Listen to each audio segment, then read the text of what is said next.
I was born in Coscos, Iowa, May 10th, 1922, to Selma and Ben Gershon. Our home was in Schuyler, Nebraska, but I do believe that Mother came in and had her doctoring in Council Bluffs. We went back to Schuyler, and that's where I was raised for the first about seven or 8 years of my life. My father had a store in Schuyler, a general merchandise store, and he was in partnership with a man by the name of Jake Lasky. Jake and my father Ben were some sort of cousins, and it all evolved from the Krasny family in Council Bluffs, who brought both of them to this country.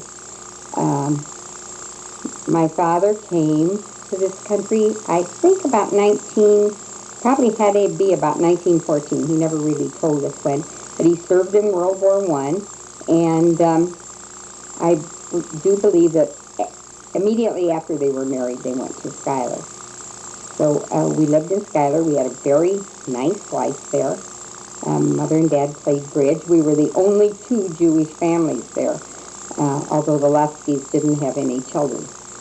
And I made very good friends, and some of them I've retained to this day. And on occasion, I'll go back to Schuyler just to see people and to ride around, and sort of a nostalgic thing. And then my parents moved from Schuyler. They moved to Omaha just for a very short period of time. But it was there that I met my first Jewish girlfriend, a friend that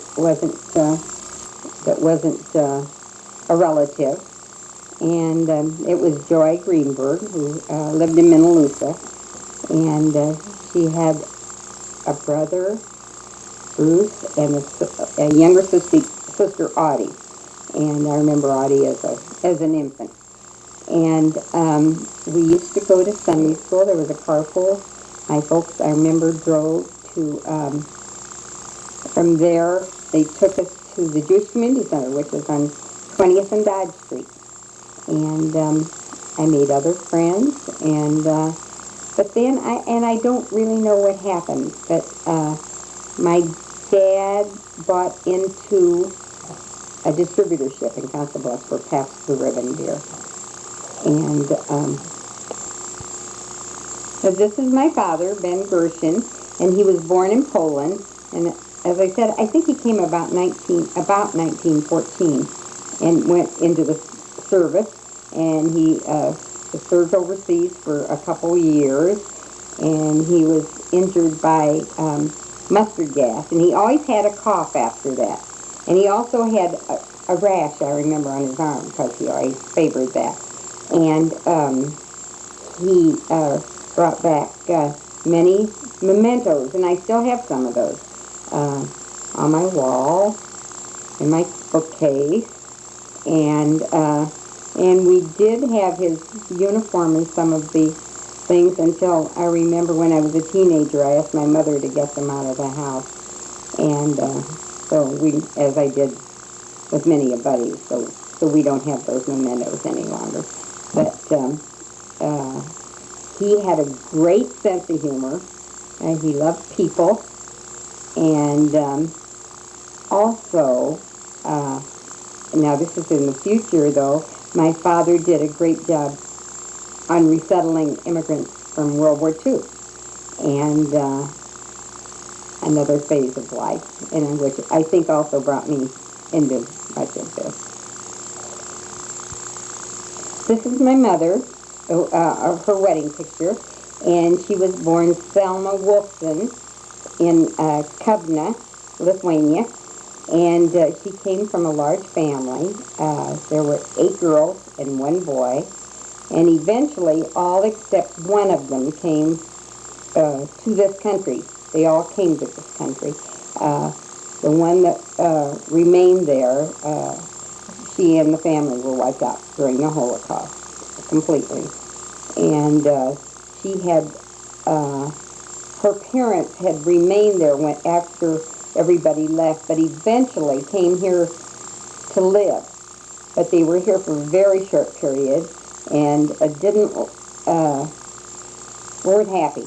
So they went on to what was then Palestine to live, and they took their youngest daughter, Tobka, with them. So when Tobka married in Israel, that's the reason I have first cousins over there.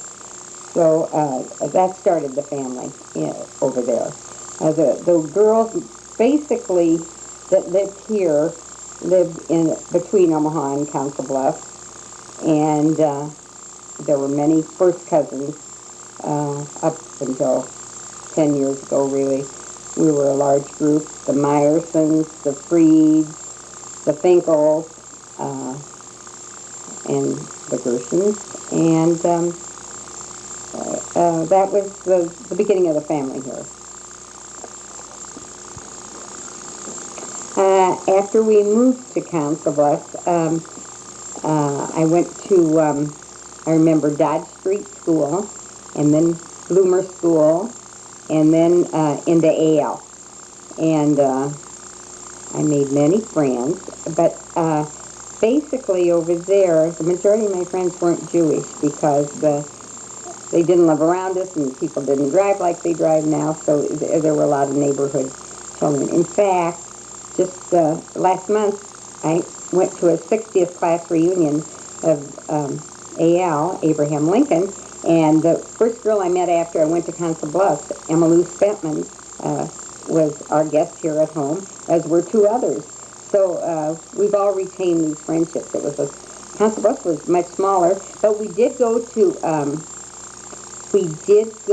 Sunday school still at the Bethel, and our folks drove carpool every week. We drove with Leo Krasny and the Noggs and the Grossmans, and we all used to pay the driver 5 cents a person because it used to cost 10 cents for, I think it was 10 cents for the car when you went across the Douglas Street Bridge, and 5 cents a person. So we would each pay, I think the driver would pay for the car, and we would each pay a nickel for ourselves each way. And in those days, you know, the community center was just bustling on Sundays. All the kids were there. And afterwards, if you were lucky, you'd go downstairs, and I believe Smitty was his name, and he ran a hot dog stand down below, and we'd go down there, maybe have a snack if our driver was a little bit late. But we had a very good life in Council Bluffs, and my friends began to be maybe a little bit more of the Jewish crowd after I started Sunday school. And I'm from about the 6th grade on, I became very friendly with Esther Fox, and through the years we have retained that friendship as many others, but I believe that we were closer through the years and still talk every day of our life.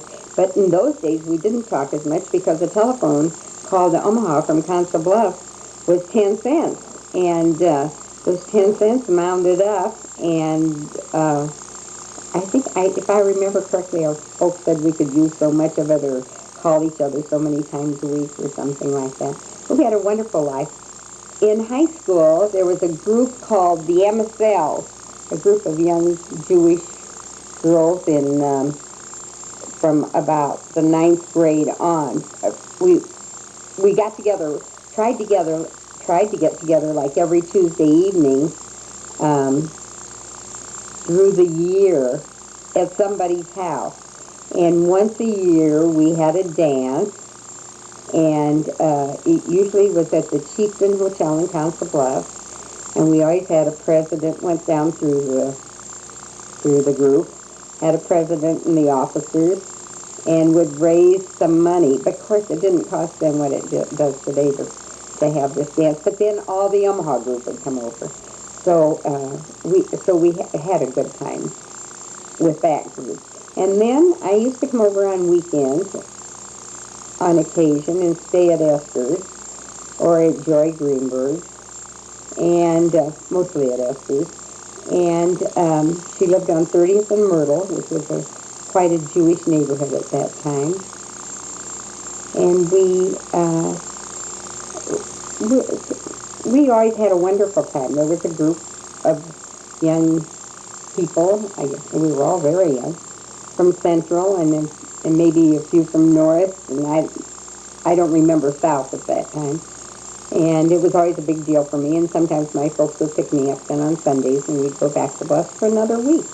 And that was it. My father and mother both were in the general store together in Council Bluffs. After Dad got out of the beer distributing, he went in with Morris Grossman in a general store in Council Bluffs. And I remember after the war that when people started coming out of Eastern Europe, that Dad was, as active as he was in the community, was helping resettle people in Council Bluffs. The community, I don't know how they did it. I don't know if they got their group from Omaha, or I don't know how effective Hyas was at that time, and maybe some of them were relatives. But I remember the Council Bluffs community had rented a house right next to the little synagogue on Minster Street, and that these people, until they got their feet on the ground, were coming there. You mentioned that your father got out of the beer distributing business. When was he in that business? Dad was in that business when we moved from Omaha. We said after Schuyler, they spent about a couple years in Omaha. Maybe it was 2 years. I have no idea of the time frame here. And then they went to Council Bluffs. So he must have been he was in the beer distributing the first couple years we were in Council Bluffs. And then just made the move into general merchandising again, as what he was in Schuyler. As he was in Schuyler. Do you remember what beers he distributed? It was Pabst Blue Ribbon. Absolutely. Everything in our house had logos on it of Pabst Blue Ribbon. Remember, he had a bar downstairs, which was very popular at those times to have these signs. It was neon signs were very popular. And it said Pabst Blue Ribbon, of which I hung on to nothing. And also, that's where we used to go down and look in the trunk he brought from World War I, and take out the uniforms and look at all these things. And then I often wondered, why does one hang on to things like this? And I would say to Mother, let's use the space for something else. So evidently, that was it, and she got rid of everything. Do you have a lot of recollections of your time at Abraham Lincoln High School? Wonderful times. I belonged to the Theta Literary Society. I was in a couple plays. It was wonderful. And it was also, nobody was looked upon as being Jewish or not Jewish. Everybody was very congenial. And when there were parties, I was always included. I went to every dance and the military ball and everything. There didn't seem to be any distinction between people. And I remember I helped tutor a young black man. I remember his name was Robert Lee. And we were all just very friendly and got together. And of course, our home was always open to everybody. So that was good. Mother and Dad always appreciated having people over and a house full. And I also had my brother, Ted, who was 19 months younger than I was. And he was, we had a few squabbles, but I think that was rather normal for both of us. And Ted was a good-looking young man and a forever student. He graduated the University of Iowa, went into service, and when he came back, I remember he went to the University of Minnesota, University of Washington in Washington State, and someplace else. And he was also instrumental in the Apollo project, worked for Boeing for many years up in Seattle. But I think we got along better after he married. I thought nobody would ever marry him, but he proved it otherwise.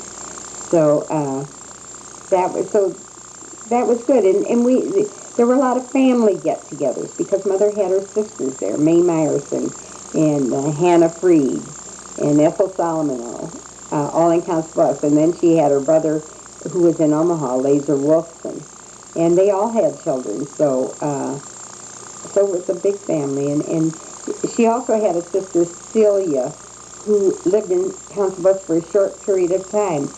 And on the day that I was born in Council Bluffs, Mother's sister, Celia, also had a child in Council Bluffs. And her last name, she was Celia Finero. It sounds Italian, but it was very Jewish. And Willard was the baby born to Mother's sister. And Willard and I have always called ourselves twin cousins and have remained very, very friendly. After a year or two, his mother passed away very young. There were 4 children, and the children in that family were handed out to the sisters. So while we were still in Schuyler, my mother raised Bernice Finero, and Willard went to one living in Council Bluffs until his father remarried, and then he collected all his children again, and he lived in Texas. So so the family began to spread out a little bit, and there was a great age range also in there because I believe Ethel was the oldest, and she already had teenagers when we were born, so that made a big difference. Tell me something about religious holidays at home. You know, I don't think I knew anything Jewish before we moved into Omaha when my parents enrolled me at Bethel because there weren't any other Jewish families in Schuyler. And also, we didn't. My folks weren't extremely observant. Of course, in those days they didn't keep kosher in Schuyler, nor did my mother ever keep kosher. But there was never any trace in our house. She always kept things separate, and we learned quickly what was right and what was wrong. We had family that was much more observant than Mother and Dad were, and but I think what we learned at Sunday school. Mother did light candles every Friday, and I remember her yard sites because the sisters would call each other. I always remember that. But Mother was a great cook and a great housekeeper, and she always had a Shabbos dinner, and she also always had a large Sunday dinner. I don't know what that was from, maybe because the stores were closed. And all my friends always used to like to come over to eat, and she always had plenty in the house. I do remember that.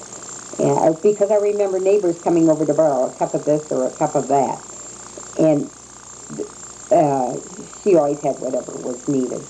So, but then I think maybe the folks always, every Jewish holiday, I do remember our drive over to 20th and Dodge, and but they always felt very, well, I'm sure they felt very Jewish because with the family there and all, they would gather for holidays. That's good because I had to breathe. Am I repetitious?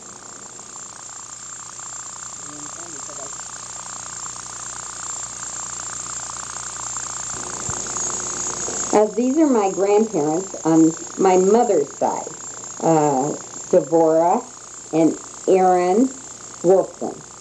And I just remember meeting them once in my life when they came from a covenant, and they came, basically they came with an unmarried daughter, Tovka, and they were going to live in Council Bluffs with the rest of their children.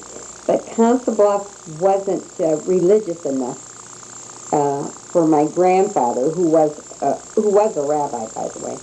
And they decided to go to Palestine. So I don't even know how long they stayed. I don't know much about it because I was about, I must have been about 4 years old at the time they came. Maybe I wasn't that old because there's a picture of my brother being held in my mother's arms, and we were 19 months apart.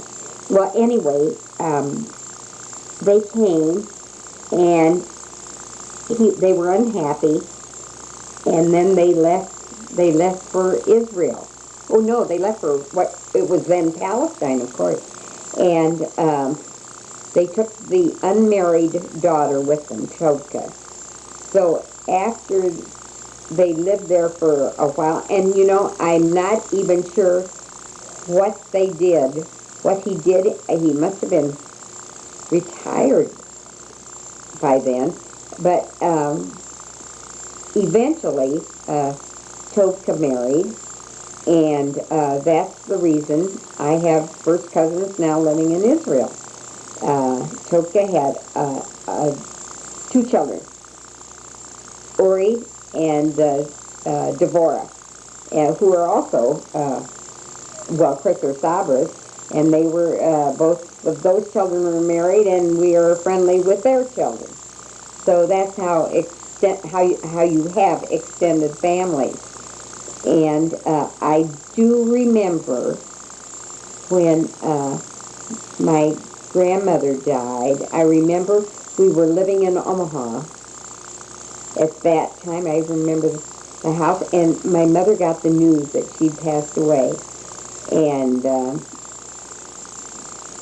I remember that they didn't get much information because I suppose I'm supposing this goes back so many years ago. This is almost I would say almost 70 years ago.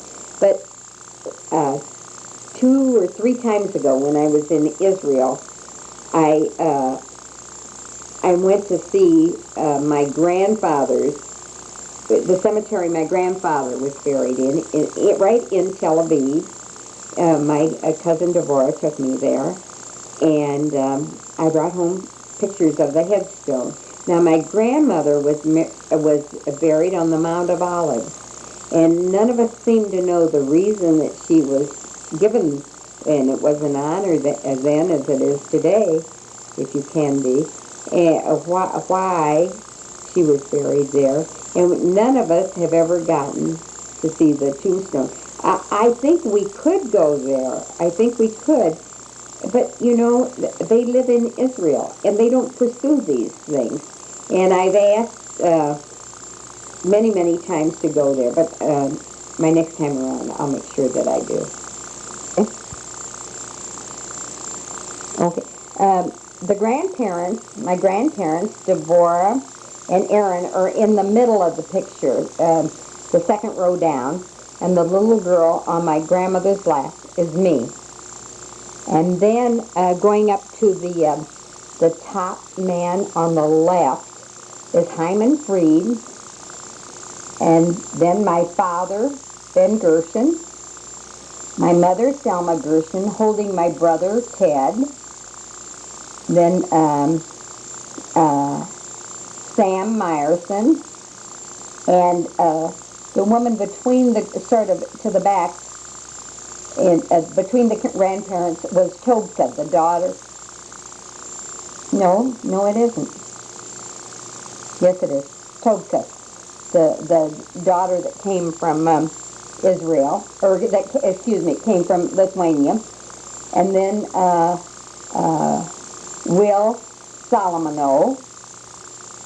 then David Finkel, and the woman with the baby is Jane Finkel, one of the sisters, holding her son, Bill. And then the man at the very end of that row is Fanero. I forgot his first name. Was Willard Fanero's father. And then down, the first woman in the second row is Hannah Freed, then May Meyerson. The two are sisters, as my mother. And then the grandfather, the grandmother, and then Ethel Solomino, and then Celia Finero, the last one. And in front of Celia is Willard Finero, my first cousin that was born. We were born the same day in the same hospital as the sisters. And then the first group of children down below, I think, is June Meyerson. And then, I'm not, June Meyerson. And then I think it is Lorraine.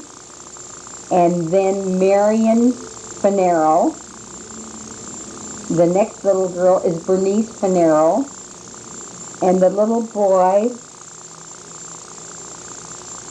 I believe, belongs to the Freeds.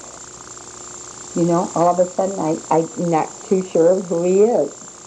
Then in the coming down the first row is Joe Solomino, and then Yale Meyerson, Leo Meyerson, and Leo Finero.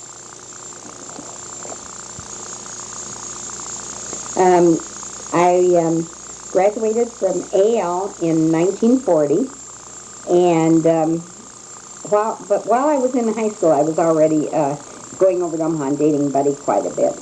So, but after I graduated, I went to the University of Iowa. The first year, went to the University of Iowa, and there were already rumblings of war. And not of war, but there were men were being called up in service, and but I had a wonderful, wonderful year at the University of Iowa. I made wonderful friends. I enjoyed every bit of it. I probably goofed off more than I should have, but it was a wonderful experience. And I wasn't even sure about going back the next year because a lot of the men were being called up into service. And Buddy graduated that year in 41, because I finished that first year in 41. And he was going into service, I think, immediately afterwards, as were a lot of the fellows that had graduated from Lincoln. And even during that first year, he came up to school once or twice, and I went down to Lincoln. And but it was a good year in spite of everything that was happening, in spite of the rumblings of the war and the situation. And I returned home after that first year, and I wasn't sure whether I'd go back or not. But I decided to go back and see if I'd like it for the following year. And I went back for about the first semester and decided I didn't want to do that. There were too many people away from campus, and I just thought I'd come home and do something else. I came home and I went to a Dickinson Business School, and I took a course in key punch operating. And at that time, key punch was sort of the fourth runner in computer language. They were making, you pressed the keys and they got the little dots, and it ran through a machine, and it told you what was going to happen, the language of it. Anyway, that was in 1941, and most of the boys were gone into the service by the end of that year. And after I took that course, and while I was doing nothing, I decided better to look around, and I got a job at the Federal Land Bank on 19th and Farnham. And I worked there for about a year until Buddy and I decided that we would get married. And I believe I'd gone to Chicago. Buddy was stationed in Chicago, and I think I had gone into Chicago to visit, and we decided to get married. And I remember coming home and telling my parents that we wanted to get married. I don't think they loved Buddy, but I don't think they were enthused of the timing of the time frame of all this going on. But we decided to get married at that time. It was November 1st, 1942. Buddy was still stationed in Chicago, and he came in the day before.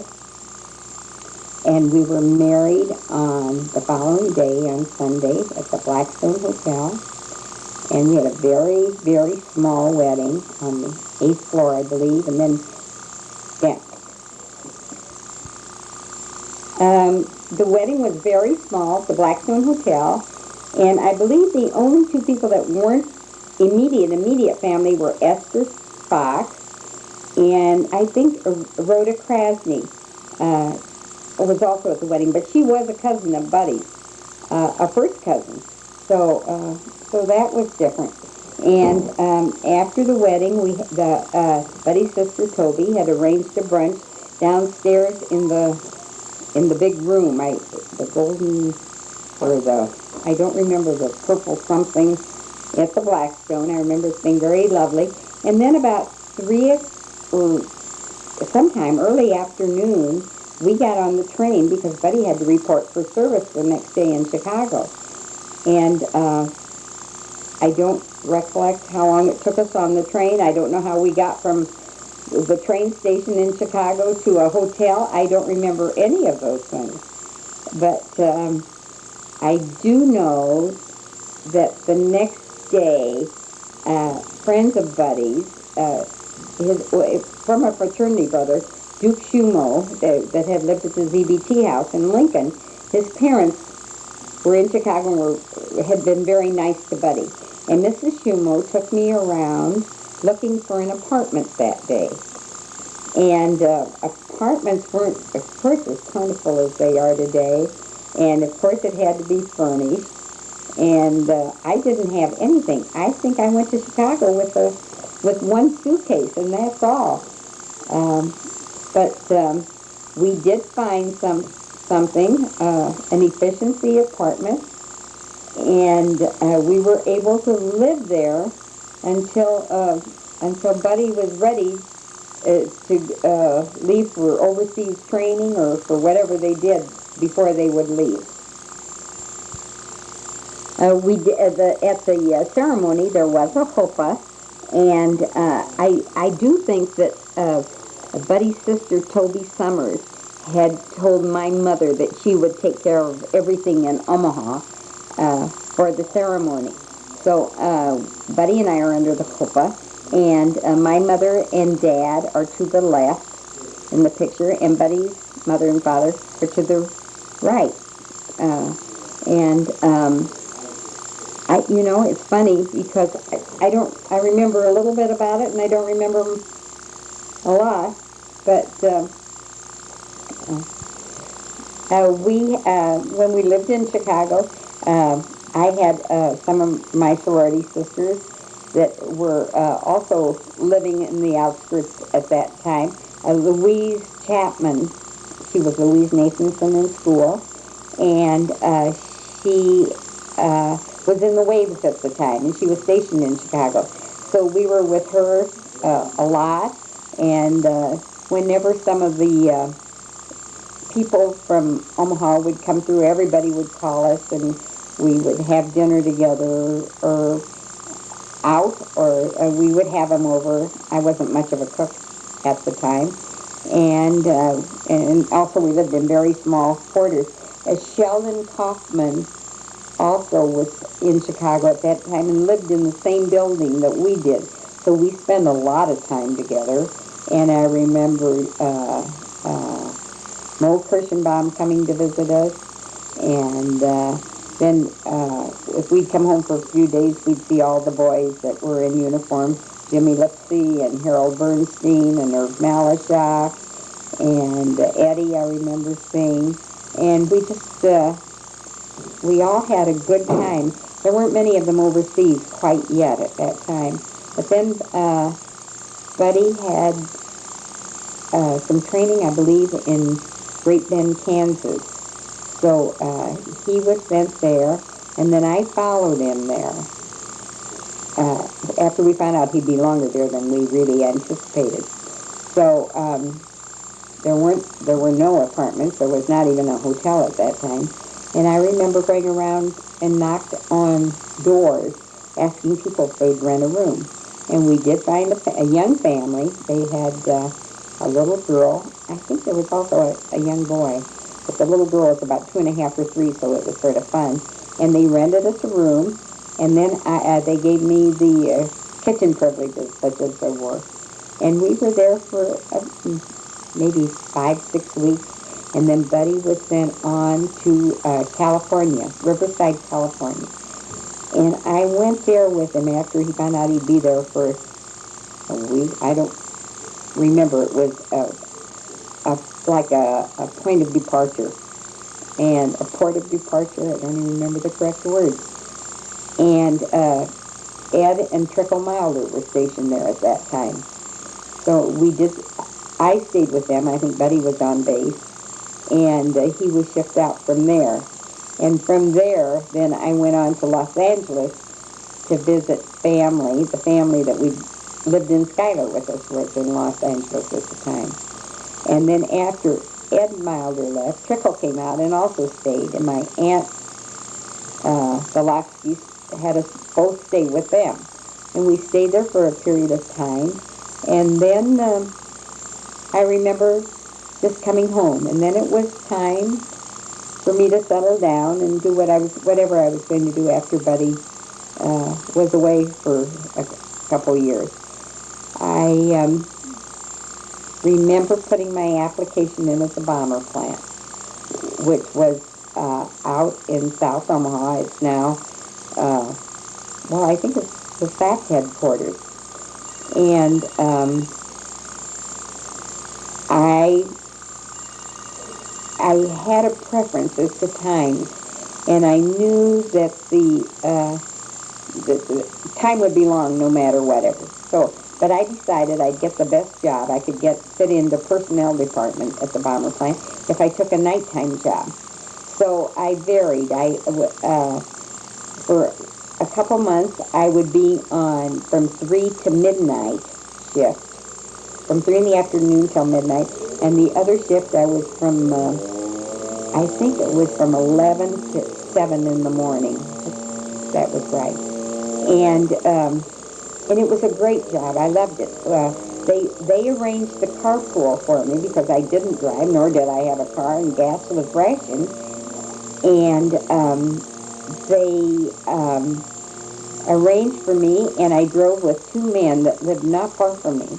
One was Mr. Edwards, who must have, excuse me, at that time he was probably 26 or 27 years old and had some kind of a medical deferment. And then there was a man about 2 blocks from me, and they took turns driving these cars. And a man that drove, and I always loved it because his name was Oliver Oscar Over. And he wasn't very old, but he had a marital deferment because they had twins. He and his wife had twins. One was Oliver Oscar Over, and the other was Oscar Oliver Over. And they are, and Mr. Over, I always called him Mr. Over, was an attorney in Council Bluffs. And the 2 boys, to this day are still attorneys, and their names are on a window in Council Bluffs, and I will see that on occasion when I go there. But it was good working those hours. I remember my parents didn't seem to mind my working those hours, and I was living at home, as were most of the girls most of the girls had gone back to their parents when their husbands went overseas. But I don't think Buddy's parents approved too much of my working the midnight shift. Everybody was a little concerned, but things were so different then.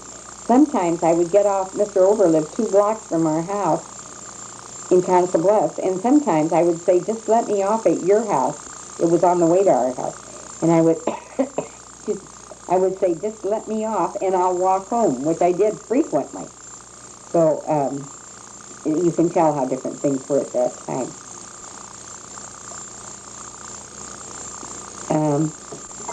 I believe I worked excuse me, at the bomber plant until Buddy called to say he was coming home. And he called me, I believe, from Pittsburgh at one time to tell me he would be coming home. And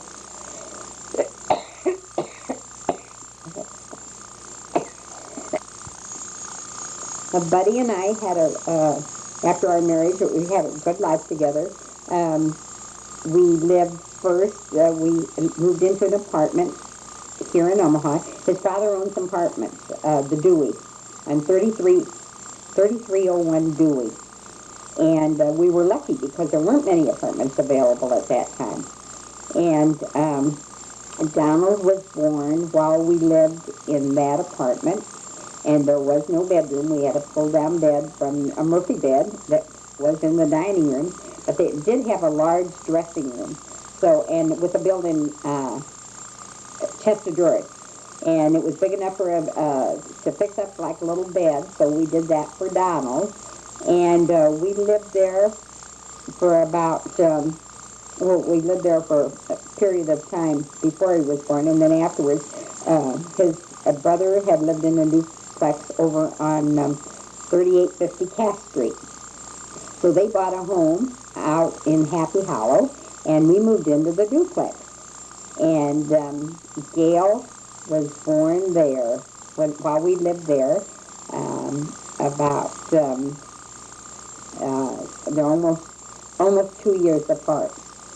And Donald started school while we lived at the duplex, and he went to Saunders School, and the Whiteses, Leo and Rosie Whites, had a grocery store on 40th and on one of the streets not far from Cass. And I believe it was 40th in California. And I used to wheel Donald over there all the time, and Rosie White had Arnie. So a great deal of the time, Rosie was busy, and she would call me and ask me if I could take Arnie walking at the same time, or he'd come over and play at our duplex while she was working in the store. So he was a good playmate, and I do believe the boys remained friendly through the years. I remember when Donald graduated high school, the two of them took off on their first Eastern trip together in a car, and made a lot of stops along the way. And then from there, we must have lived there about 4 or 5 years. From there, we moved into a house on North 62nd Street. We bought a house from Millard and Sarah Krasny. And the funny part of it was that my mother and dad had bought their house from Millard and Sarah Krasny before when they moved out of Council Bluffs. It was 427 Forest Drive. So it just had to be, Millard was very handy, and so the house was great. It had every feature that we could possibly want. And we lived there, in 5 years after Gail was born, Kathy was born, while we lived in that house. Donald, there wasn't any school in the immediate vicinity at that time. So Donald then went to school over at Dundee until Western Hills was built. And then when Western Hills was built, he transferred over there. And all the children graduated from Central. And it was a good location. We were on the main street, 62nd Street. When we moved there, was not paved. It was a tar street, or tar and gravel. And then it started, and there wasn't any crossroads. We were probably out as far west as any of our friends could live. And just sort of the wide open spaces. The head priest from St. Margaret Mary's had the house across the street from us, and we figured nobody else would ever move there because they owned all the property around there, so it was a beautiful location. 5 years after we were in that house, we built the house next on a lot that was vacant next to us that had belonged to Jack and Sarah Cohn, who lived to the north of us. And there had been a lot between the two, but they decided to sell the lot. We bought it, and we built the house that we lived in until we moved to this location out in Brook Hollow. Where are all the children living now, Shirley? Today, Donald and Ann live here in Omaha. I have two grown daughters, Becca and Deborah. Becca is living in Chicago, and Deb is at Martha's Vineyard. Gail lives in Boulder, Colorado, and she has two children. Emily, who's at the University of Hartford in Hartford, Connecticut, and Ben, who is a freshman in Boulder, Colorado. And then there's Kathy, who has been divorced about 4 years and moved back to Omaha from California with two children, Zachary, who is 9, and Molly, who is 6.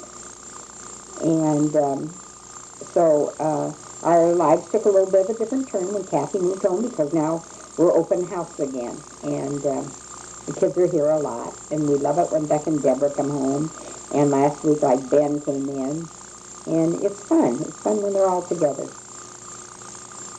So you've had a lot of joy out of your children. Tons.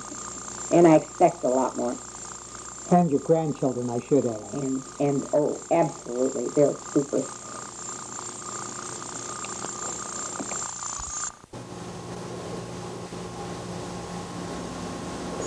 We're doing that. December 19. This is a letter from Glenn Richter of the Student Struggle for Soviet Jewry, written to me before I took the trip in 1973. It was written about December 19th or 23rd, right around there. And it told me people to go and see in Moscow and Leningrad, all refuseniks, all very well known, and told me things to take. It gave me, I believe, a phone number or two, and just told me to use 2 kopecks for the telephone, and the street addresses if I was going by myself, and things to tell them, and information to bring back. It was very important because I'd made one trip before and I wasn't able to see anybody. I didn't know how to do it. And without Glenn Richter's help, I never would have gotten into this as I did. And it was a very successful letter because I did exactly as he told me, and I met many people, and that was the beginning of the whole thing.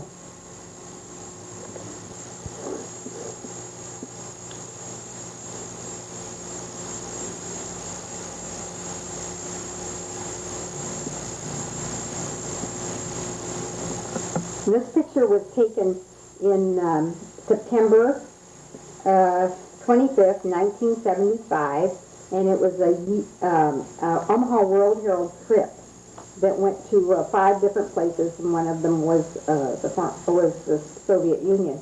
And Wally and Irene Provo, Wally and Irene both worked for the World Herald, and he was a very well-known sports writer. And I didn't know Wally and Irene before we left on that trip, but when I heard they were going and he would be doing some writing for the Herald, I called and asked to meet with him. And he came over, and I told him that I would like for him just to come with me one evening when I went to meet somebody on the trip. This was my 3rd trip over, so I already thought I knew what I was doing. And Wally agreed to do that.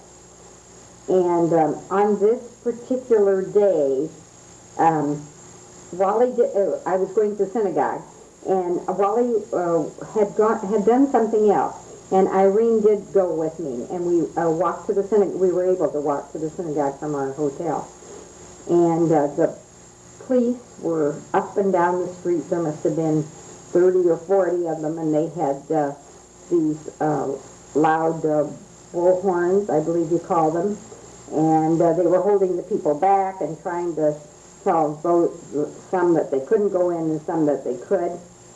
And there was Ilya Esses, very well-known refugenik, met me there and wanted me to see exactly what was going on.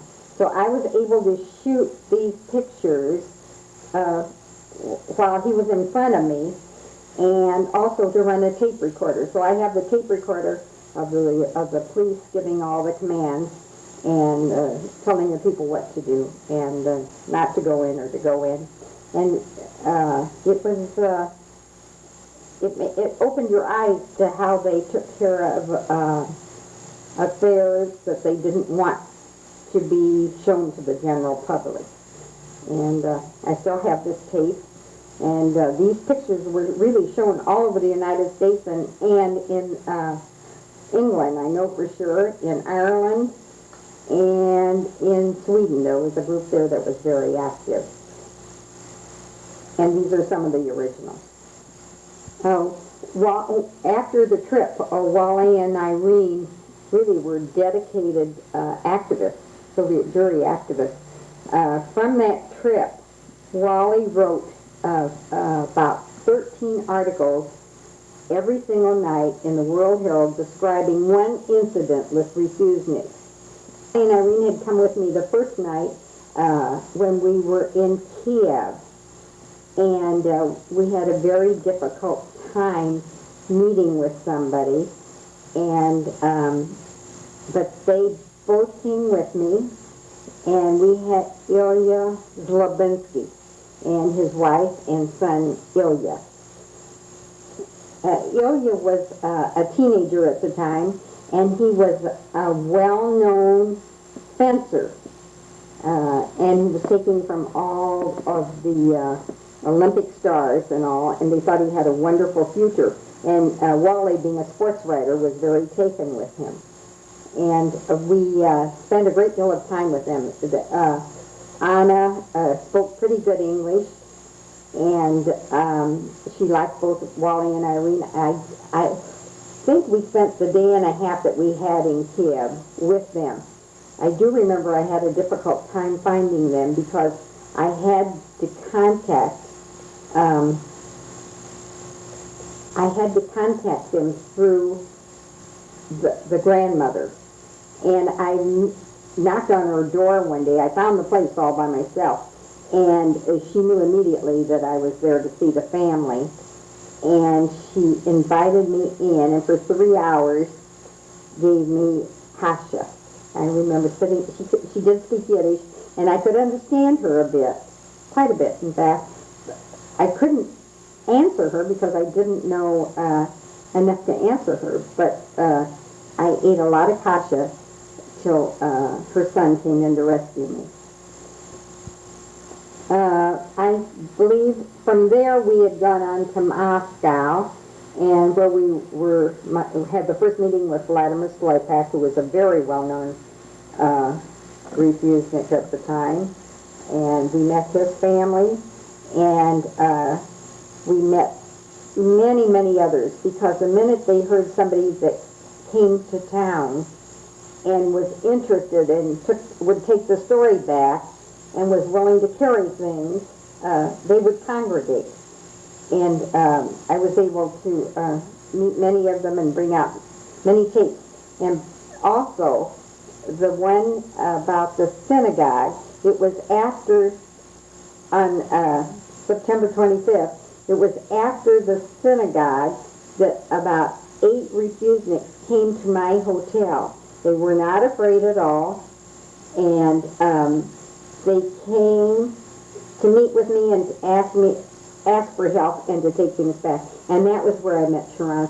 He came to that meeting, and that was where he made the tape. He took it into the bathroom, closed the door, and made the tape that I brought out that named people and how long they'd been held back, and many of the details that weren't known in the West before that, at that time. Of course, both Wally and Irene were just wonderful, because when we returned from that trip, Wally wrote in the World Herald for about 13 days on Soviet Jewry. Now, Omaha, the Midwest, was not aware of what was happening. Maybe they read headlines here and there, but they really were not aware.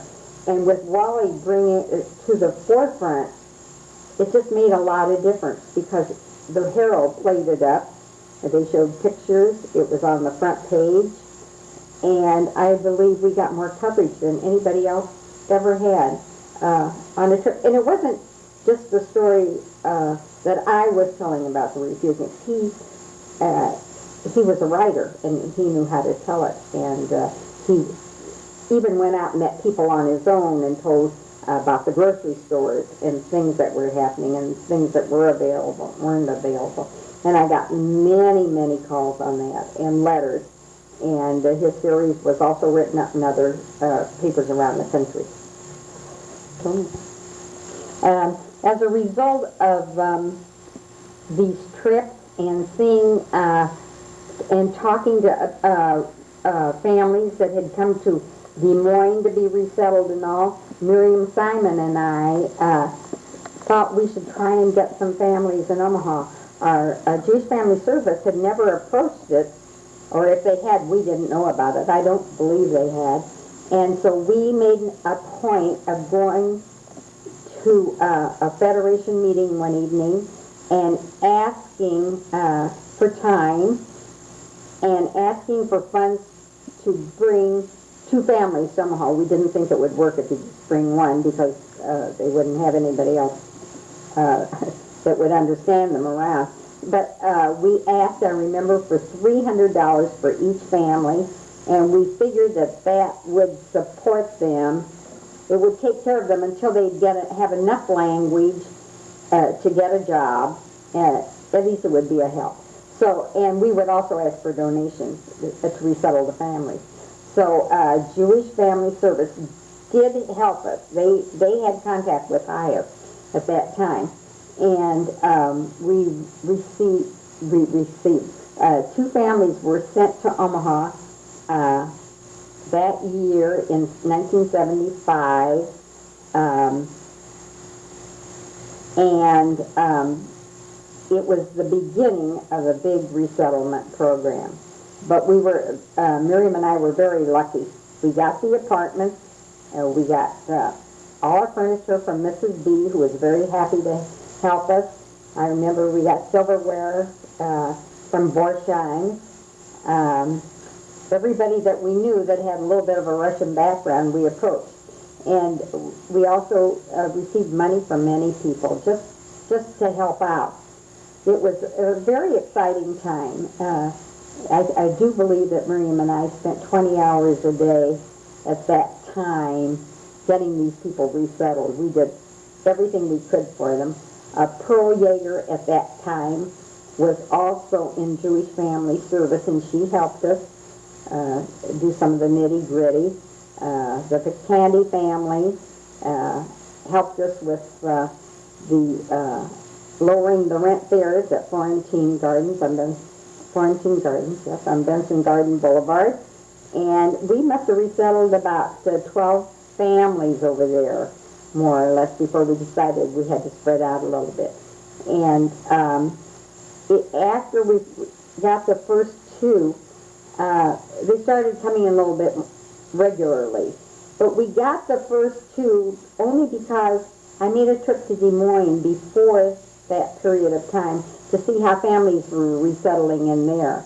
And they also came to Omaha, and some of them spoke to the Federation higher up first, as the president of the Federation, to encourage us to do this. And they had a pretty good program going in Des Moines, and we also found out that other cities around the country where they were doing it and having good results. I do think now, as far as resettlement goes, that we have about 200 families in Omaha. And there has been a link or an interlink to get people here. Part of a family would get another part of the family. And there has been, and there are people that are not Jewish, because you cannot help that. There's been so much intermarriage in Russia. Some of the good things, some of the nice things that have come out of this was that I received a humanitarian award from the National Conference of Christians and Jews, and that was wonderful to be recognized that way, because it showed that the community thought that it was a good thing too, and that we had done a good job on this. I received an award from the University of Omaha, an honorary doctorate, and that was very exciting because I never graduated from college. So UNO is now my alma mater. And then there have been other numerous little things that have happened. I received one from a group in Paris, and one from the national group that I belong to, that we belong to, that Omaha had joined up with, the Union of Councils in Washington, D.C. And it's all very exciting, and I've made wonderful, wonderful friends through the Union, through meetings that I've met people from overseas, Israelis, and many of the Russians that came out and are now in Israel. And also many of them are here in the United States. It's very exciting because I really hear from people regularly, aside from those that resettled here. I'm bragging about them. You know, in 1996, August, the University of Nebraska gave me an honorary doctorate. And it was very, very exciting. They sent out invitations to come to the ceremony, and I'd never had a gown on before, and it was just different. I never graduated college, and people came in from all over for it. Some of my activist friends from the East, and Leonid Shalansky came in, and Anatoly called me, and everybody in Israel knew, so I had lots of phone calls and all the good things. And I know my family loved it. And that evening, Buddy had dinner for me, and I had family come, and the whole thing. It was something I never anticipated. But most of all, it showed that the work that was done, and it wasn't done by me, it was only by people in the background. I mean, it was a culmination of a lot of work together, and that's what makes it go. I'm very proud of that. I think it's a wonderful award, and I think having earned that award must make you feel awfully proud. Hello.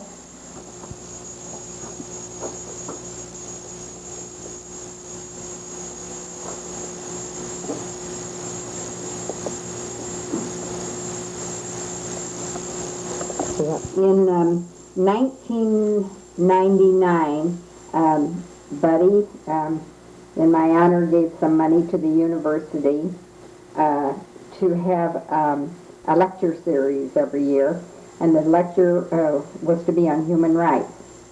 And it went to the Department of Philosophy and Religion with Dr. Bill Fleesick heading that department. And Bill and I had worked together in 1975, I believe it was, when he needed help to bring in Boris and Natasha Shragan for his department. And he had come to me at that time and asked me for help, and could I find a place for them to stay and the whole thing. Well, the Shragans did come in and were at the university for a lecture series. And they were well-known, not refuseniks, but dissidents from the Soviet Union. And they stayed with us, and we also had a very nice friendship going on. But Bill and I remained friendly through the years, so he was more than pleased that we would send this to his department. And so far we've had two great lectures, and the man that has the China Watch in New York City was our first one, and Kenneth Roth from Human Rights Watch, the other was Chinese, headed the second one and gave a wonderful, wonderful talk and was here for a weekend. And at the same time, they also do things through the university. They address a couple lectures over there, and so everybody benefits from it, and it's been wonderful. I don't remember a lot about this article when it was written, but I remember Robert McMorris, and I know it's a while ago because I now have 6 grandchildren, and it does say there are 40 families in Omaha. Now we have nearly 200, so everything has grown. But at the time, when you go back, people were more, and before people were as involved, it was, I guess it was different, and it was something that people were ready to read, and I would get, after these appeared in the paper, I would get a lot of phone calls, what could people do, and also it informed people. I had a doctor from Council Bluffs call me that took a trip to Russia, and he wanted some people to call, and I connected him with, I believe he was an eye doctor, and I connected him with somebody over there, and then after he met the person over there that couldn't leave, he came home and helped work to get him out, and it was more a person-to-person thing, because people started making phone calls then, and if your name became known over there to the officials as they monitored the phone calls, they knew that people over here were watching out for them, and they were more likely to have their mail go through so that the people here wouldn't complain, and if the phone calls were monitored, they were more likely to go through. It was just a big help when somebody was interested in personal people, and that helps in many countries. I think if I were Chinese today, I would do the same thing for people. I wonder if people in February of 1976, Laser Berman was to come to the Orpheum Theater to play, I believe it was for the symphony, and we had written, Miriam and I had written a letter to the head of symphony at the time, and I don't recollect who it was, and said that we were planning a demonstration at that time, and it was nothing at all against the pianist, because he's a wonderful, wonderful pianist, but it was just to hand out to the people a brochure that stated the fact that not all people were free to leave Russia and to participate in cultural events, specifically if you were Jewish, and to ask people to write letters on behalf of those that couldn't get out. But anyway, we had this demonstration. It was a very cold night, and I think it was successful. The group was very diverse. Cantor and Annette Bettman. I remember Rabbi Kripke being there. Gary Kinslinger, at that time a young man that lived in Omaha, was very active. Miriam, myself, and of course we called our families down. We just wanted as many people as we could get. And we were there like 40 minutes before, and at the time I'd parked my car on 16th Street and had seen Laser Berman walk from the hotel, which I believe at that time was a Hilton. I don't know what it is right now, along 16th Street up to the Orpheum. And I was parking the car, and I got out of the car, and at that time I knew a couple words in Russian, not much. But he could understand the English, and I told him what we were going to do. I don't really think he objected to it. I think most artists wanted freedom for all people in this. but they would perform no matter what. But he understood what we were going to do. And, of course, there was a lot of reaction on people walking into the theater. I don't believe that there's been many demonstrations against artists in Omaha before that, and some people say bad mouth stuff, and but most of them held their fingers up and thought it was okay. And it was very successful, and a lot of it also meant the coverage you'd get the next day in the paper, so people would read about it and know what we were doing. And we were becoming well known in this area. 75, I read or received a brochure or something, I don't remember how I found out, that the Borodin Quartet was coming to the Jocelyn to play. And I think maybe it was like something for like a Tuesday musical or something like that. And I decided then again that it was time for a demonstration. So I talked to Weinstein, who was head at that time of the ADL. I don't remember his first name. And he thought it was good. He thought it was a good thing to do. So, but we wanted to do everything legitimately, specifically since our last episode at the Orpheum. And I went to the city hall and got a permit so that we wouldn't be, the police couldn't come and ask us to stop what we were doing, and had a good backing of people that wanted to go and make signs. And I also went to the churches in South Omaha, the church for the Lithuanian people, the Czechs, and the Poles, because everybody at that time was having trouble with the Soviet Union, their people, and they were all very enthused with it. So we made all the signs, had everything going, and the day of the quartet, we were all out in force, and Lawrence Hoagland, who was the executive director of the Jocelyn, came out and asked us to move and to not be on their property. Well, we were on public property. We were on the sidewalk. And he called the police department, and the police came, and we had our, all they would do would ask us to not be in front of the Jocelyn, really. But that's where we were effective, because that's how people were going into the place. Anyway, I don't think that the quartet objected too much, because the next day I talked with them and asked them to come to my house for dinner, and they came for dinner that night. I remember I wanted them to have a typical Nebraska dinner, and I think that we grilled steaks outside and had corn, and they were impressed with the meat, but I think corn wasn't something that they ate much of. Somebody said something about they're feeding a lot of it to the cattle.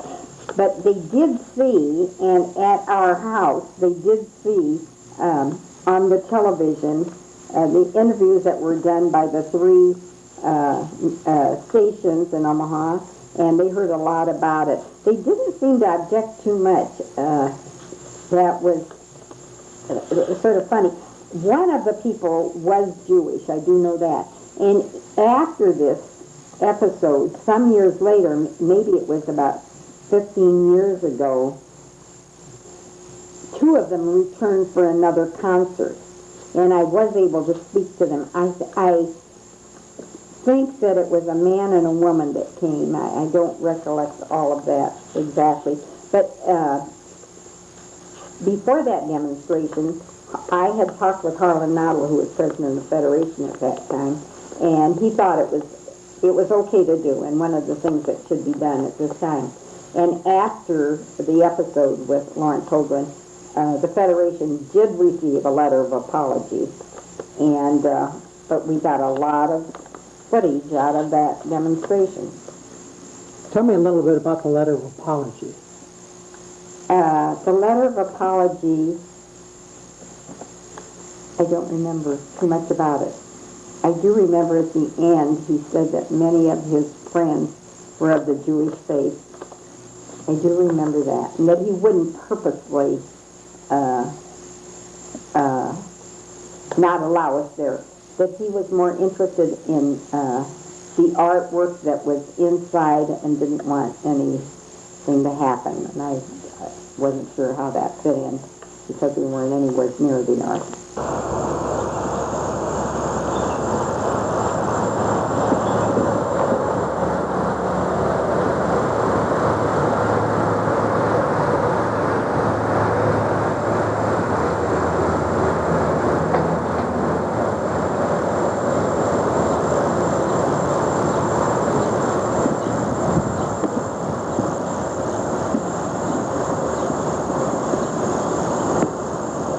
Shirley, I've got to hear a great deal about your family, your children, and the story of your life as it pertains to the rescue of the Russian refuseniks. How would you like to sum up the last 25 years of your life? Oh, I think it was a very exciting period of my life. I don't know, I'm not a card player, I'm not a golfer, I don't know what kind of a housekeeper I am lately. But I've loved it. I've loved every bit of it. I've made wonderful, wonderful friends. I've traveled to places I never would have gone to before. I've seen how Washington works.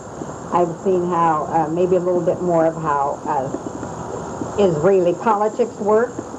And I have friends in numerous friends in Israel and France and England and here in the States that I never would have had otherwise. I've seen the families have been brought in. I've seen them resettle, and I've seen their children grow, and there are scholarships, and we have doctors and scientists and everything. It's been a wonderful part of my life. I can't imagine having done anything else. Unfortunately, I wouldn't want to, no, I shouldn't say that. It would be too bad if people in the world have to go through this at all times. But if they did, and I was a part of it, then I'm pleased. You know, to see it and not do anything about it is worse than knowing about it and letting it sit by the side of the road. I'm pleased I was a part of the resettlement effort, and I hope it doesn't happen again in the world for the Jewish people. Things that are going on today aren't good either, but it's part of the world, and I think we have to expect it. Well, on behalf of the entire community, I want to tell you that you're a very special lady. Oh, thanks, Ben.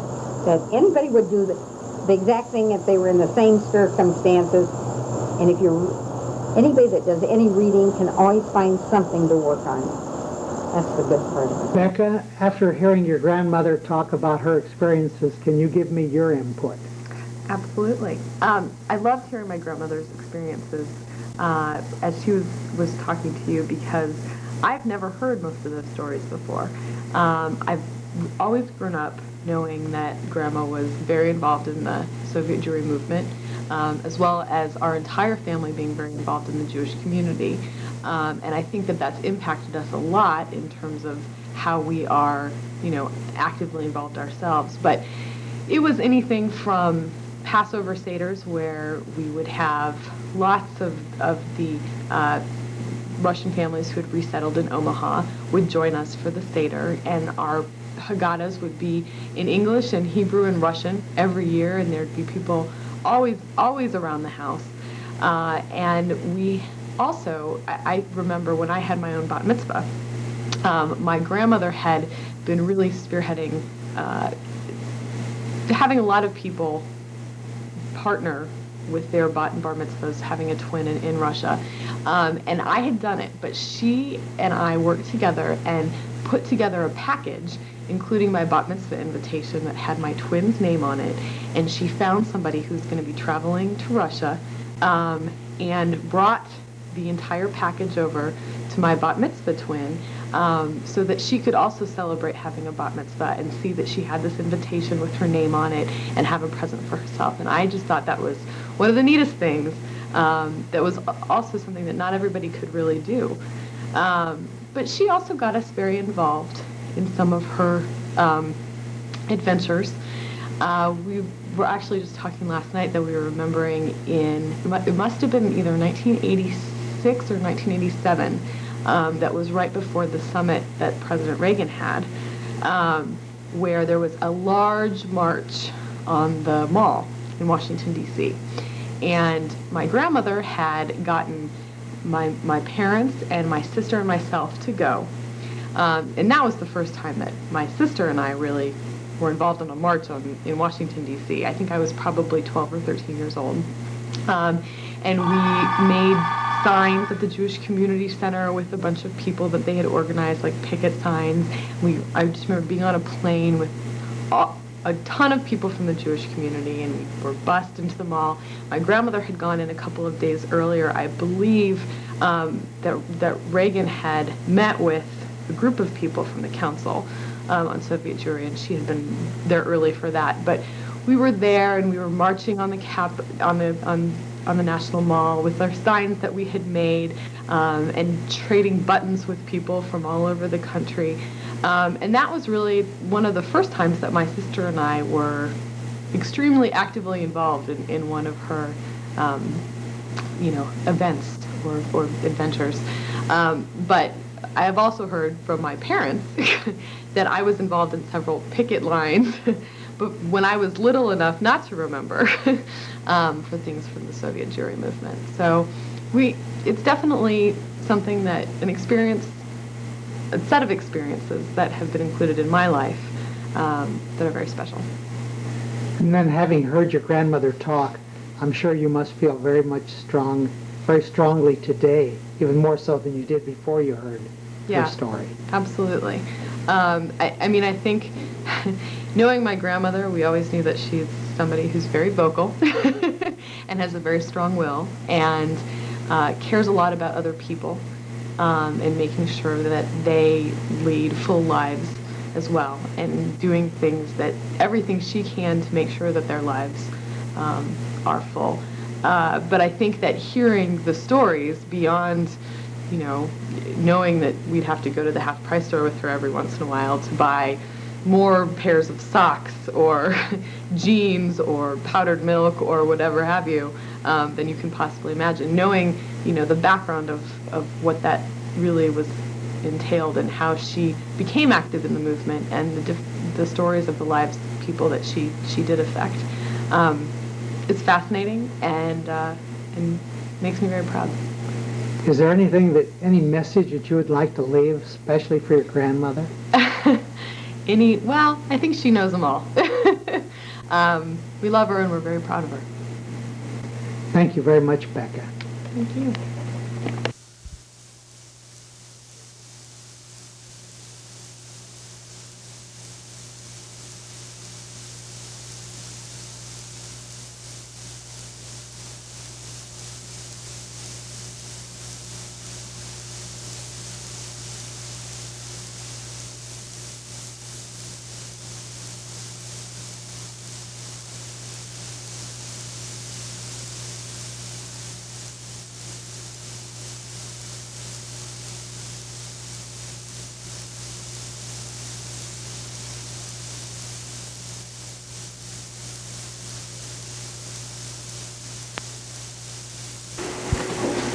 These are the three children of Shirley and Buddy Goldstein.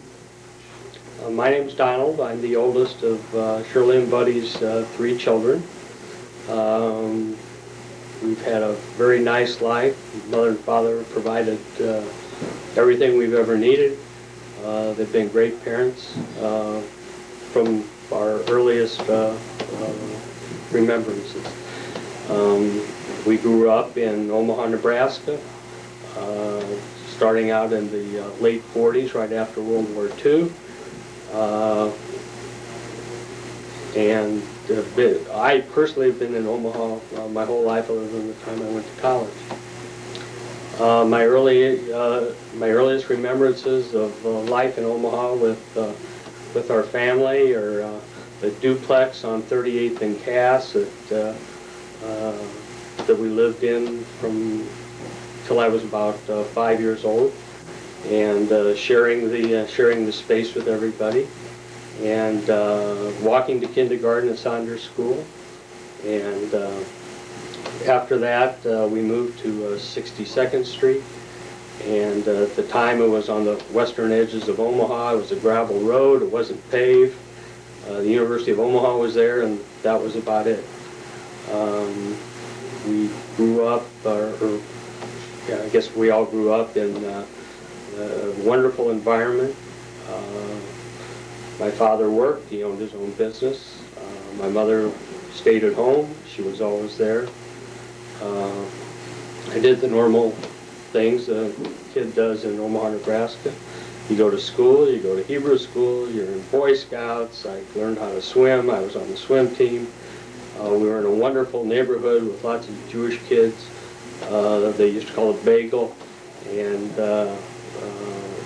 everything we did was revolved around family and the neighborhood. My grandparents, when I was growing up, were all alive and here in Omaha or Council Bluffs. They were very involved also in the community and in the Omaha Jewish community, and they were very active, and I'm sure there's influences they had on us that we still have today. We went to Western Hills School in right off 66th and Western, and I attended Hebrew school at Beth Israel, and we made sure that we went to Hebrew school. My grandfather had a big influence on making sure we went to Hebrew school, and we had a nice time during the 50s growing up on 62nd Street, going to school and doing the things at that time every Omaha Jewish kid did. My mother was active, I think, taking care of us and taking care of my father, taking care of the house. She wasn't employed outside the household, at least that I know of, and stayed very active, just a typical June Cleaver type mother in the 50s. In the 60s, I went to school at Central High School. Was still involved in swimming, and again had what I expected at the time, or what I had at the time, was just a normal Omaha Jewish life. Nothing out of the ordinary. Didn't do a lot of traveling. Everything revolved around our house and the Omaha community. I went to school in Chicago, went to Northwestern from 1964 to 1969, and I guess that was probably my first time outside the influence of both my parents and the close-knit Jewish community we had here in Omaha, and I enjoyed it. It opened my eyes a little bit, but that probably happens for virtually every kid that goes away to school for the first time. And again, my folks, nothing out of the ordinary. They were. My mother was a stay-at-home mother. Was involved with what we did at school. Was involved in all our other activities. My father would come see me swim most of my swim meets and everything, and took an interest in our academics and whatever else we were involved in. And that brings us up to about 1970. And after that, that was my last time that I was really actively in Omaha living with my parents. After that, I got married in 1970 and moved away from home, needless to say. And during that period, my mother became very involved in so far as the Russian Jewry is concerned. And she's been involved ever since.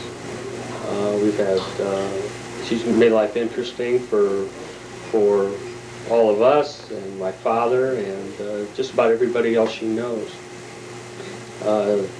She has been very tenacious in her activities, and it's been sometimes heart-wrenching, a lot of times a lot of fun, and it's amazing everything she's been able to do all by herself, and with a lot of help later from a lot of different people. And that's it. Kathy, can you add anything to that? Well, I'm the youngest of the three, and I remember growing up, and now that I look back, I can see how picture perfect it really was. I was the rebellious one in the family, and I wasn't so involved in the Jewish aspect of growing up in Omaha, although I was very aware of it. I kind of veered the other way. But I think it took me a long time to realize what we have.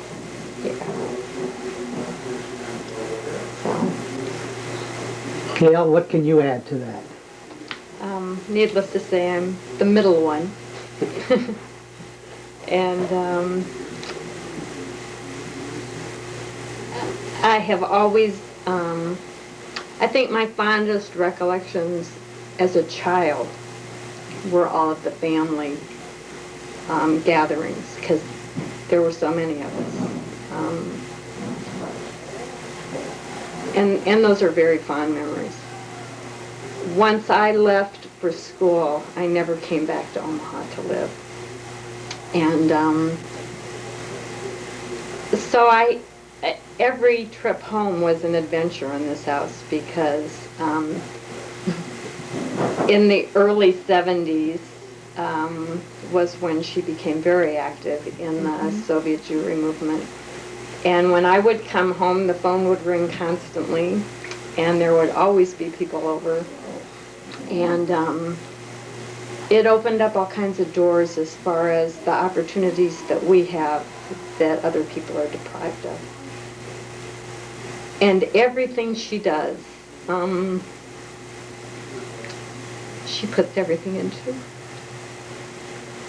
I don't think I'd be too hard pressed to add that you three are very proud of your mother. And our dad. And your dad, of course. But they've done an excellent job. Yeah, they've done an excellent job in everything they've done. Yes. They've been good examples for us and for everybody that knows them. Well, thank you all three for paying tribute to your mother and to your father. Thank you. Okay, I'm Phil Rasnick, Gail's husband. I guess I've known Shirley since 1964. I guess my memory, or my thoughts on her is that she's always made me feel very welcome in her home, as I saw others. And growing up, I always saw many people from other lands and foreigners, and a lot of people never spoke the language, yet there was a communication there always. And that's basically what I remember. And what are your memories? Well, I'm Ann, and I'm married to Donald. I too have known Shirley since the days that Donald and I dated, clear back in high school. And similar to Phil, I think back at how welcoming Shirley was, and Buddy too. But Shirley was the one who, made sure you came over for Friday night dinner and made sure anything that was going on that you were included. And that was really a wonderful way to feel like the recognition of how important family was to both Shirley and Buddy, and to be able to fit into the family so well.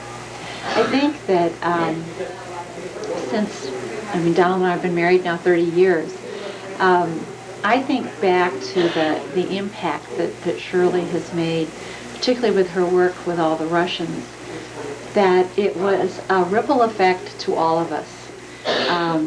Certainly the model that she was for me and really for all of the kids is the importance of really believing in something and making a difference, stepping up and doing that. And she was that model. She was highly dedicated. Nothing was going to stop her. And I think that for our girls, as they were growing up, it also was a wonderful model for a woman that can make a difference in the world. And I think that both of our girls, and really probably all the grandchildren, feel that same way. She's a remarkable woman, and her work is not done. Well, thank you, Phil and Al, for this tribute to your mother-in-law. You bet. I'm Ben Rasnick, and one thing I always notice about Grandma is she always has a lot of energy, and she's always running around doing something. My name is Molly Helm. What I know about my grandma, she always calls me Cookie. And she always shops with me and stuff. Okay, I'm Emily. Grandma she always knows what to get you. She sends unlimited amount of whatever you like. And I've heard numerous stories about her in the Soviet Union and in Europe, and I remember her graduation clearly, her honorary doctorate. My name is Zach Helm, and something I know about my grandma is she's the best cook in the world. What's your favorite?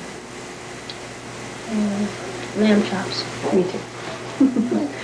I'm Deb Goldstein, and one thing I know about my grandma is how wonderful we of course know how wonderful she is, and we love her so much, but all of the wonderful things that we hear everyone tell us about Grandma. You can't go anywhere without someone stopping. Yes, and how blessed that we are, and how often people tell us that, and stories and things that she's done. And she's, like they said, she's always running around doing something, and I think that we all know from our parents that helping other people and doing good things for people and always doing the right thing is just something that is all part of our lives, just because that's the way that's our role model, and we know that that's the way it's supposed to be. Well, thank you, Shirley Goldstein's grandchildren. You're welcome. Jim Glenn. Jim lives in Vienna now, and he was in his youth at the American Embassy in Moscow. And he did a lot of good things, and it's people like Jim that helped our cause.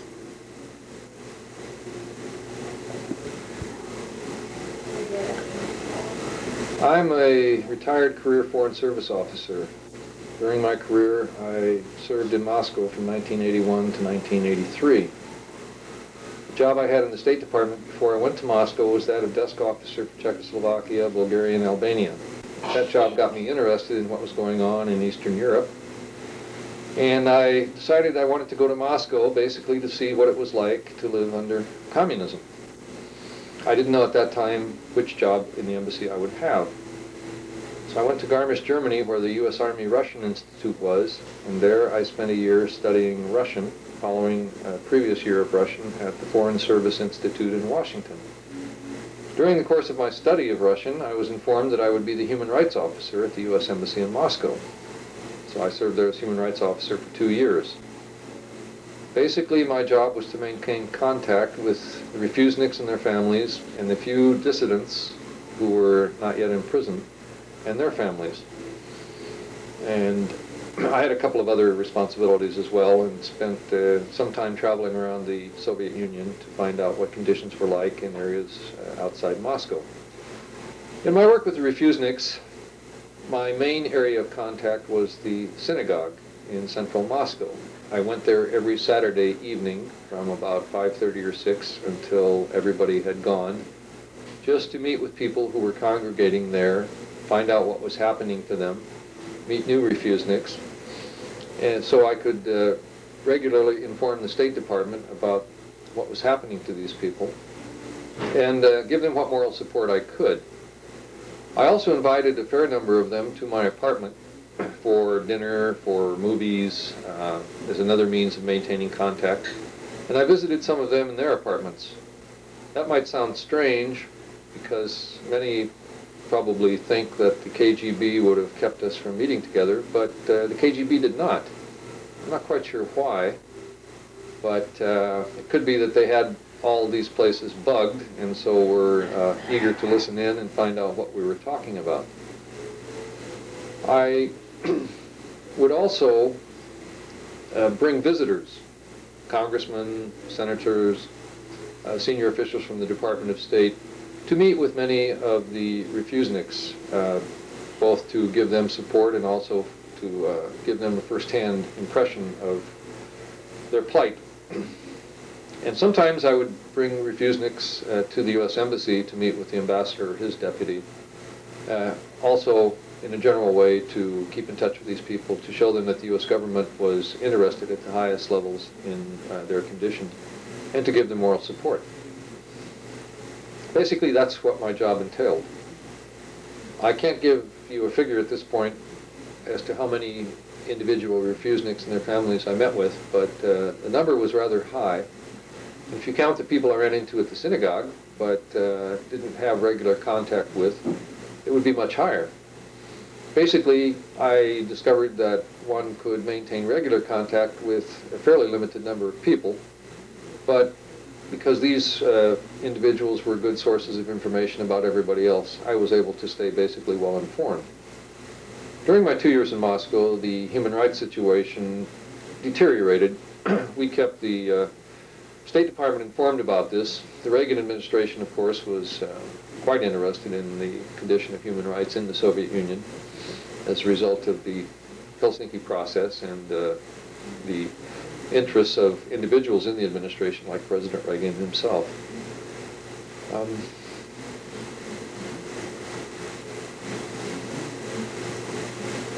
Jim, how did you meet Shirley? I met Shirley in the summer of 1982 when I was back in Omaha on vacation. I had already been in Moscow for a year. And when I got back here, my sister Joyce, who was active in a number of different causes, told me about Shirley and her work and recommended that I meet her. So I called Shirley. She was living over on 62nd Street at that time. Shirley invited me over. I went over, we met, and that began a relationship which has lasted now almost 19 years. And I've always kept in touch with Shirley every time I come back here on vacation, which has been fairly often since I have a big family here. And we've become not only colleagues, but also friends. Did Shirley get to spend time with you when she was in Moscow on her various visits? No, unfortunately she didn't, mainly because she wasn't allowed to go there while I was there. She had outlived her welcome, so to speak, and so we weren't able to meet in Moscow. Allie Milder, another friend of ours here in Omaha, did manage to get to Moscow at least once. I can't remember now whether she came a second time. She was working as an aide to Senator Grassley at that time. And Grassley himself and Allie came on one occasion. Of course, Allie brought news of Shirley and what she was up to at the time. We also corresponded, and I think occasionally spoke by phone because we were able from our apartments or from the embassy to place long-distance calls back to the States. Were you able to actually have a hand in some of these people being allowed to leave? Not directly, but we continued to press upon the Soviets, both in Moscow and in Washington, the need to allow more immigration of Soviet Jews to any place they'd like to go, Israel, the United States, or some other place. And I think our efforts bore fruit because a number of these individuals were allowed to leave. And of course, the simple fact that we maintained contact with them was an earnest of our interest in their plight and of the importance which the U.S. government attached to their condition. So I think the work we did had some beneficial effects. Sadly, we could not force the Soviets to do everything we wanted them to do, but we did what we could. So all in all, it was quite an experience for you, wasn't it? Oh yes, it was quite an experience. One of the best professional experiences I had in the Foreign Service. I made a lot of friendships, which unfortunately I haven't been able to keep up too well. But helping these people, even in the limited way I could, was a very satisfying thing for me personally. Would you consider this something of a highlight of your career? Well, it was certainly one of the highlights. One of the highlights. I was able to leave Moscow with a tangible sense of having done something to help other people, which in many jobs in the Foreign Service one doesn't leave a position with. Tell me, Jim, what are you doing now? Now I'm living in Vienna, Austria. My wife is Austrian. We have a 12-year-old daughter in school there. I'm working in journalism, writing a bi-monthly column on foreign affairs for the English language newspaper there, one called Austria Today, and also helping edit the paper. In addition, I pursue some of my own interests and just help my daughter try to enjoy life. Have you been back to Russia? No, I haven't been back to Russia. There are still a few people there whom I knew, whom I would like to see again, but it's an emotional and psychological thing more than anything else. I just don't want to go back. Maybe someday that will change and I'll go back, but up to this point I don't. Can you tell me something about Shirley, your feelings towards Shirley? Well, one can say a lot of good things about Shirley. She's a great human being, a good friend of mine. I think she's done a great deal of good in her time spent working on behalf of Soviet Jewry. I think that Shirley is a model for many other people who don't really find something important enough to do in life, something which will be of direct benefit to others. She was in a position to do this. She seized the opportunity, and I think all of us can see the results today. She's helped an awful lot of people. Well, thank you very much, Jim. Oh, you're welcome.